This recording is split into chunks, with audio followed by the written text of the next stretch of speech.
মাধ্যমিক শেষ, শুরু হয়েছে ক্লাস 11-এর প্রস্তুতি পর্ব। এই ক্লাস 11-এর সায়েন্সে আজকে আমি তোমাদের কাছে প্রথম ভিডিও নিয়ে আসছি।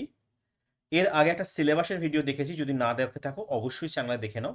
কারণ নতুন সিলেবাস, তোমরা জানো সেমিস্টার সিস্টেম এক্সামিনেশন 35 নাম্বার প্রথম সেমিস্টারের জন্য বরাদ্দ এবং 35টাই এমসিকিউ। কোনো রকম কোনো লং কোয়েশ্চেন 2 নাম্বার 3 নাম্বার 5 নাম্বারের প্রশ্ন আসবে না, সবকটাই এমসিকিউ, কিন্তু পড়তে হবে গুছিয়ে লাইন বাই লাইন। আজকে আমরা শুরু করলাম ক্লাস 11-এর প্রথম যে টপিক, সেটা হচ্ছে ভৌত রাশির পরিমাপ এবং মাত্রা চ্যাপ্টারের প্রথম টপিক, ফিজিক্যাল কোয়ান্টিটি অর্থাৎ ভৌত রাশি, এদের প্রকারভেদ এবং এদের সম্পর্কে ডিটেলস। আর আমি আবারও বলে রাখছি, আমি ডেফিনেটলি এই সিরিজ যেভাবে প্রকাশ করছি তোমাদের সামনে, একটা জিনিস মাথায় রাখবে, এইখানে আমি থিওরি পড়ানোর সঙ্গে সঙ্গে তোমাদের কিছু ইংলিশ টার্মের সঙ্গে পরিচিত করাবো, কারণ ইংলিশ টার্ম না জানলে নিট বা জেইড প্রিপারেশন কিন্তু নিতে পারবে না। তাই জন্য ইংলিশ টার্ম যেমন ভরকে মাস বলে, টাইমকে সময় বলে, এগুলো আমি করাতে থাকবো, কারণ ভবিষ্যতে তোমাদের এগুলো কিন্তু উপকার দেবে। তাহলে প্রথম যেটা আমি শিখতে চলেছি আমরা ডিসকাশনে, ভৌত রাশি ফিজিক্যাল কোয়ান্টিটি জিনিসটা কি। ভৌত রাশি হচ্ছে সেই সমস্ত রাশি যাদেরকে সংখ্যা এবং একক দ্বারা প্রকাশ করা যায়, মানে সংখ্যাও থাকবে একক থাকবে। যেমন 5 মিটার 10 কেজি 2 সেকেন্ড। এবার বুঝতে পারলে না, ধরো কোনো একটা জিনিসের ভর মাপবো, আমি ভর মাপতে গেলে একটু কালিটা আমি বাড়িয়ে নিচ্ছি। যে কোনো জিনিসের ভর মাপতে গেলে আমরা কি করি না, ভর আমরা দিলাম 5 কেজি। এই পাঁচটা কি, পাঁচটা হচ্ছে একটা সংখ্যা যেটা এখানে লেখা আছে, আর কেজি দ্বারা একক। তাহলে সংখ্যা থাকবে একক থাকবে, এদেরকে আমরা এক কথায় কি বলবো, ভৌত রাশি। যে রাশিরই সংখ্যা দ্বারা এবং একক দ্বারা প্রকাশ করা যায় তাকে আমরা ভৌত রাশি বলবো। যেমন ধরো দূরত্ব মাপছি আমি, দূরত্ব মাপতে গেলে আমরা লিখতে পারি যে ডেফিনেটলি 5 মিটার। তো দূরত্ব মাপতে গেলে পাঁচটা কি, একটা সংখ্যা, মিটার হচ্ছে তার একক, অর্থাৎ 5 মিটার দূরত্ব আমরা বোঝাচ্ছি, ধরো এই এ থেকে বি এর মধ্যে পার্থক্যকে আমরা 5 মিটার বোঝাচ্ছি। তাহলে এই ধরনের যে দূরত্ব মাপছি আমরা, তাকে আমরা কি বলবো, ভৌত রাশি। আবার ধরো সময় মাপছি, সময় বললাম যে 20 সেকেন্ড। 20টা কি, একটা সংখ্যা, সেকেন্ড হচ্ছে একটা ডেফিনেটলি একক। অর্থাৎ যে সকল রাশির সংখ্যা এবং একক দ্বারা প্রকাশ করা যায় তাকে আমরা এক কথায় কি বলবো, ভৌত রাশি। খুব সহজে ফিজিক্স বুঝবে, এর থেকে সহজভাবে মানে পড়ার প্রয়োজন হবে না, বারবার করে বলছি, খুব সহজে দেখতে থাকো, আমি কিন্তু তোমাদের সামনে সেভাবে রিপ্রেজেন্ট করছি। এবারে চলে যাচ্ছি ভৌত রাশিকে কয় ভাগে ভাগ করা যায় সেটা বিষয়ে।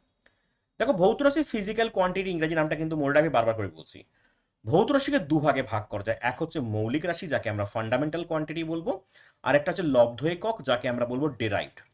তাহলে মৌলিক রাশি এবং লব্ধ রাশি বা একক সম্পর্কে আমাদের আলোচনার বিষয়বস্তু। তাহলে এবার দেখি মৌলিক রাশি কারা।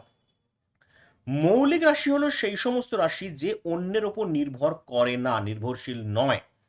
বিশ্বে মোট 7টি মৌলিক রাশি আছে, সেগুলোকে এবার আমি তোমাদের সামনে তুলে ধরছি। কারা কারা দেখো, লেন্থ, লেন্থ মানে কি, দৈর্ঘ্য। দৈর্ঘ্য মাপার জন্য যে এসআই ইউনিটটা আমরা ইউজ করি সেটা হচ্ছে মিটার। দেখো, দৈর্ঘ্য মাপতে গেলে শুধু মিটারই ইউজ করছি, অন্য কোনো একক রাখছে কি, অন্য কোনো রাশির ব্যবহার হচ্ছে কি, হচ্ছে না।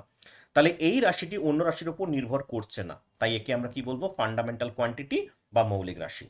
সিমিলারলি মাস, যাকে আমরা কি বলছি, মাসকে আমরা ভর বলছি, কিলোগ্রাম দ্বারা রিপ্রেজেন্ট করছি। টাইম, সময়, ডেফিনেটলি সেকেন্ড দ্বারা রিপ্রেজেন্ট করছি। টেম্পারেচার মানে উষ্ণতা, যাকে আমরা কেলভিন দ্বারা রিপ্রেজেন্ট করছি। ইলেকট্রিক কারেন্ট মানে যাকে আমরা ডেফিনেটলি বিদ্যুৎ, বৈদ্যুতিক প্রবাহ, বিদ্যুৎ, এই ইউনিট কি, অ্যাম্পিয়ার।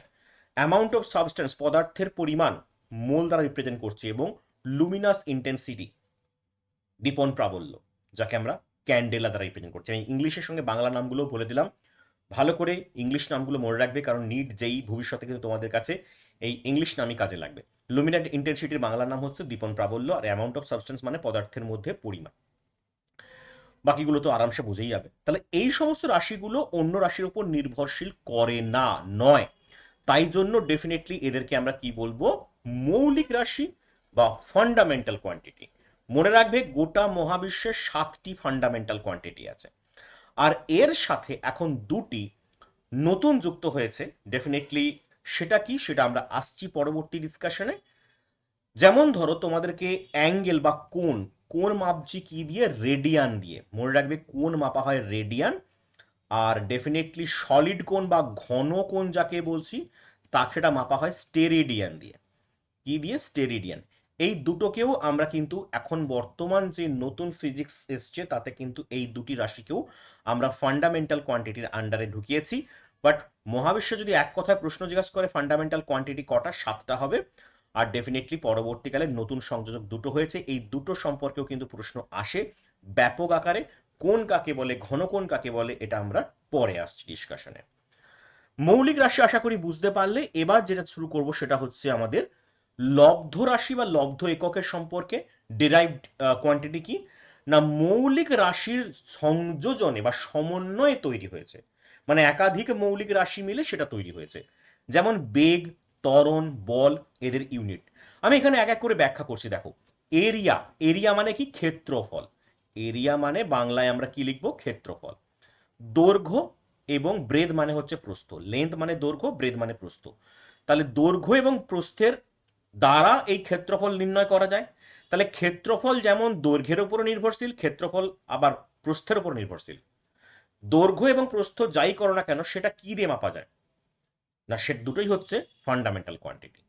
তাই আমরা কি লিখতে পারি, লেন্থ ইন্টু লেন্থ, তাহলে লেন্থের ইউনিট কি, মিটার ইন্টু মিটার, তাহলে ইউনিট কি দাঁড়ালো, মিটার স্কোয়ার, তাই না? সিমিলারলি ভলিউম, ভলিউম মানে কি হয়, আয়তন। তাকে কি লিখতে পারি, ক্ষেত্রফল গুণিতক উচ্চতা, ইউনিট কি, মিটার কিউব। দেখো, ভলিউম যে আছে সেটা কি করছে, আয়তনটা কি করছে, ক্ষেত্রফল এবং উচ্চতা দুটোর ইউনিটের উপর ডিপেন্ড করেছে, মানে অন্যের এককের উপর ডিপেন্ড করছে। অন্যটা মানে মৌলিক এককের উপর নির্ভর করছে। ঘনত্ব মানে ভর বাই আয়তন, তাহলে সেটাও কিন্তু ডেফিনেট ডিপেন্ড করছে অন্য এককের উপর। সে একই রকম ভাবে ভেলোসিটি, ভেলোসিটি মানে গতিবেগ, মোমেন্টাম মানে ভরবেগ, অ্যাক্সেলারেশন মানে ত্বরণ, ফোর্স মানে বল, ডেফিনেটলি প্রেসার মানে চাপ, এনার্জি মানে হচ্ছে ডেফিনেটলি তোমরা জানো, আর সারফেস টেনশন মানে হচ্ছে পৃষ্ঠটান। এই সবকটাই যে দিলাম সবকটাই হচ্ছে লব্ধ একক, মানে এই সমস্ত রাশির একক অন্য রাশির এককের উপর নির্ভর করছে।